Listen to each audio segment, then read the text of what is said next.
Hello my YouTube family, welcome back to my channel. আপনারা সবাই কেমন আছেন? আশা করছি আপনারা সবাই ভালো আছেন আর আমিও খুব ভালো আছি। তো আমি আজকে আবার চলে এলাম আপনাদের সামনে একটি নতুন রেসিপি ভিডিও নিয়ে। তো আজকের রেসিপিটা হতে চলেছে মুম্বাই স্টাইল চিকেন পকোড়া। তো হ্যাঁ বন্ধুরা, পুরো ভিডিওটা স্কিপ না করে আপনারা দেখতে থাকুন আমি এই পকোড়াটা কীভাবে বানাই। তো বন্ধুরা দেখতেই পাচ্ছেন আমি এখানে পরিষ্কার করে ধুয়ে চিকেন নিয়ে নিয়েছি। তো চিকেনটা কিন্তু বোনলেস না, দেখেই বুঝতে পাচ্ছেন। হ্যাঁ বন্ধুরা, এভাবে চিকেন নিলেই হবে, কোনো সমস্যা নেই। তো এখানে নিয়ে নিয়েছি কাঁচা লঙ্কা আর আদা রসুন বাটা। তো এখন আমি নিয়ে নিচ্ছি এখানে টক দই, এই যে দেখতে পাচ্ছেন। যেগুলো লাগবে আমি সেগুলো বলে দিচ্ছি। আর এখানে মিক্সিতে আছে আর্ধেকটা পেঁয়াজ আর দুটো কাঁচা লঙ্কা, দুটো রসুনের কোয়া, একটুখানি আদা, যেহেতু ধনেপাতার চাটনি হবে ওই জন্য। আর এই যে মশলাটা আমি দেখাচ্ছি এটা কিন্তু খুবই ইম্পর্টেন্ট এই রেসিপির জন্য। আর এইটা হচ্ছে তেঁতুল, ধনেপাতার চাটনি যেটা হবে তার মধ্যে দেওয়ার জন্য। আর ওই যে চাট মশলা, আর এটা হচ্ছে ধনেপাতা। তো আমি বেশি কথা না বলে আমি রেসিপিটা শুরু করে দিই। তো আমি আগে চাটনিটা বানিয়ে নেব। তো চাটনিটা বানানোর জন্য এই যে আমি ধনেপাতাগুলো ভালো করে ধুয়ে পরিষ্কার করে বেছে দিয়ে দিলাম। আর এখানে দিয়ে দিচ্ছি তেঁতুল আর একটু লবণ দিয়ে দেবো। আর আগেই আমি কিন্তু এর নিচে দিয়ে রেখেছি পেঁয়াজ, আদা রসুন আর দুটো কাঁচা লঙ্কা। অল্প পরিমাণে দিতে হবে, 1-2 রসুন আর একটুখানি আদা আর কাঁচা লঙ্কা দুটো, আর পেঁয়াজ অর্ধেকটা। তো আমি এটা পেস্ট করে চাটনি বানিয়ে নেবো। আর এই চাটনিটা খেতে কিন্তু অসাধারণ ভালো লাগে। আমি হয়তো আগে একটা রেসিপি করেছি আপনাদের সামনে চিকেন পকোড়ার, কিন্তু সেটা আমাদের এখানকার মতো করেছিলাম বোনলেস চিকেন দিয়ে। তো বন্ধুরা চাটনিটা কিন্তু অসাধারণ সুন্দর লাগে চিকেন দিয়ে খেতে, চিকেন পকোড়া দিয়ে খেতে। তো আমার এখানে এটা পেস্ট হয়ে গেছে, যে চাটনিটা আমি বানিয়েছি ধনেপাতার, এই যে দেখুন। আর এটাতে এবার একটু জল মিশিয়ে নেব, জল মিশিয়ে হালকা মিক্স করে নেব। তো এটা মিক্স করে নিচ্ছি, আর কেমন দেখতে হবে সেটা আমি দেখাচ্ছি, কতটা ঘনত্ব হবে বা হালকা হবে। এই যে দেখুন, কারণ চিকেনটাতে লাগিয়ে লাগিয়ে খেতে হবে।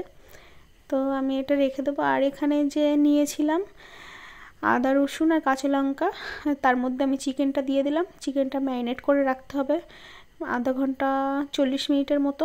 যত বেশিক্ষণ রাখতে পারবেন ততটাই ভালো হবে খেতে আর কি। তো আমি দিয়ে দিলাম লবণ স্বাদ মতো।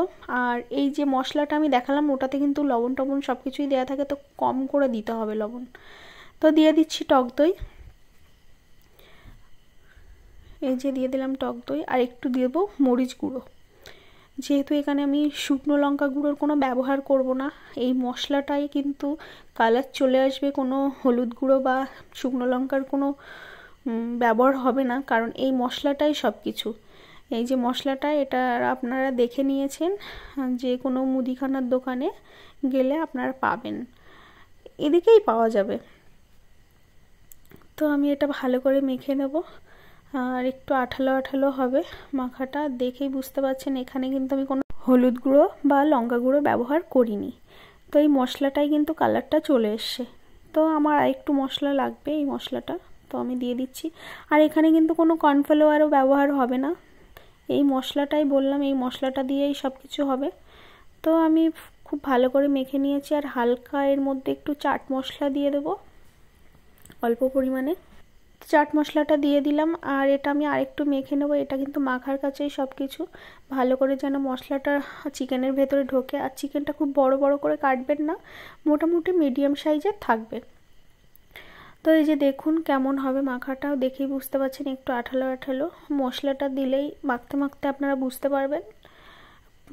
তো আমি এটা ম্যারিনেশনের জন্য রেখে দেবো আধা ঘন্টা 1 ঘন্টার জন্য। তো তারপরে আমি ফিরে আসছি।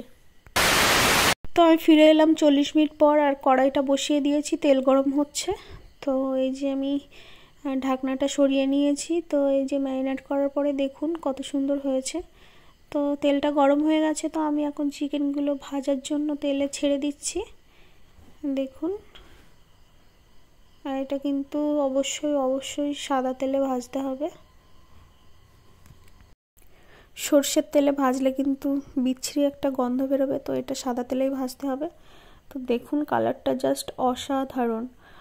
তো দেখুন কিভাবে ভেজে নিচ্ছি আমি, খুব সুন্দর করে ভেজে নিয়েছি। আর আপনারা ভাববেন না যে ভেতরটা কাঁচা থাকবে, ভেতরটা কিন্তু সত্যি যে হাড্ডিগুলো থাকে সেগুলো আপনারা চিবিয়ে খেতে পারবেন, একবার আমার এই রেসিপিটা ট্রাই করে দেখতে পারেন। তো আমি ওগুলো ভেজে নিয়েছি, আরও কিছু ছিল সেগুলো আমি ভেজে নিচ্ছি খুব সুন্দর করে। এই যে দেখো, একটু টাইম নিয়ে কিন্তু ভাজতে হবে। প্রথমে একটু হাই ফ্লেমে রেখে পরে একটু লো ফ্লেমে বেশ কিছুক্ষণ ধরে ভেজে নিতে হবে, না হলে কিন্তু কাঁচা থেকে যাবে। তো এই যে দেখুন আমি কেমনভাবে ভেজে নিয়েছি, আমি তুলে দেখাচ্ছি। এই যে এটা হয়ে গেছে, তো আমি এবার তুলে নেব। তো আমি তুলে নিয়েছি। তো বেশ কিছুটা চিকেন ছিল, প্রায় 1 কেজি 1.5 কেজির মতো। আজকে বাড়িতে সবাই সন্ধ্যাবেলা টিফিনে খাবে। তো পকোড়াটা ভাজতে একটু টাইম লাগছে, সবগুলো তো ভাজতে হবে। তো আমি সমস্ত পকোড়াগুলো ভেজে তারপরে আবার আপনাদের সঙ্গে কথা বলছি। তো আপনারা প্লিজ স্কিপ না করে পুরো ভিডিওটা দেখুন, না দেখলে কিন্তু অনেক কিছুই মিস করে যাবেন।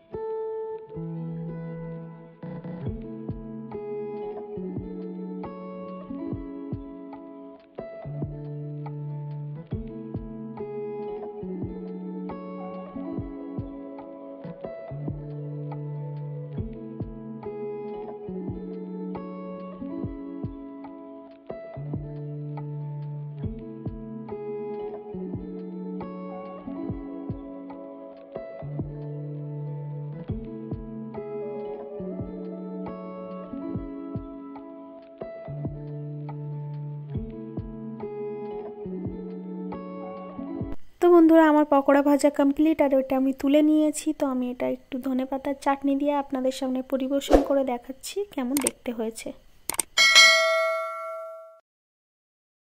তো বন্ধুরা, অবশ্যই আপনারা কিন্তু এই রেসিপিটি বাড়িতে ট্রাই করবেন। আশা করছি ভালো লাগবে। সত্যি কিন্তু খুব ভালো খেতে, খুব টেস্টি। তো আমি এই ভিডিওটি আর বেশি বড় করব না, এই ভিডিওটি আমি এখানেই শেষ করছি। তো আপনাদের যদি ভালো লেগে থাকে আমার এই রেসিপির ভিডিওটি, তো প্লিজ লাইক কমেন্ট শেয়ার করবেন আর সাবস্ক্রাইব করতে ভুলবেন না। আপনাদের ভালোবাসা এবং সাপোর্ট দিয়ে আমার এই চ্যানেলটিকে এগিয়ে নিয়ে যাবেন। তো দেখা হচ্ছে পরবর্তী কোনো একটি ব্লগ ভিডিওতে বা কোনো একটি রেসিপি নিয়ে। তো আপনারা ভালো থাকবেন ও সুস্থ থাকবেন।